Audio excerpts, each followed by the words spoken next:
As you're waking up this morning, you probably noticed it's pretty chilly out. And an important note before you crank up the heat or test it out, now is the time to make sure that your furnace and your home are winter ready. WLWT News 5's Giacomo Luca live for us at GC Home Services over in Newport with how just a little bit of prep could save you a big headache and potentially big money down the road. Giacomo.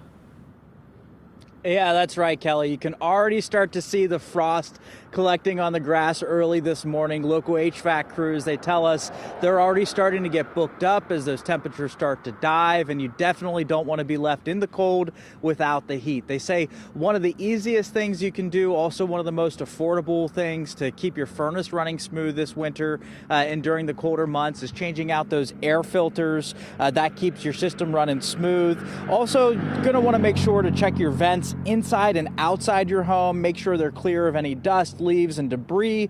Also checking those batteries and your smoke and carbon monoxide detectors keep you safe during the cold months. And if you're trying to cut down on some energy costs, you can open up your blinds, especially during the daytime, to let the sun help warm your home just a little bit. Also sealing up those drafts around windows and doors. As for furnace checkups or those repairs, experts say that's a job that should only be left up to licensed professionals. As far as safety goes, annual inspections are critical. A licensed professional is going to come in and make sure that it is operating safely. The gas pressures are where they should be. The heat exchanger has no breaches in it. It's not leaking carbon monoxide out into your home, and things like that. Make sure all the electrical connections are not broken.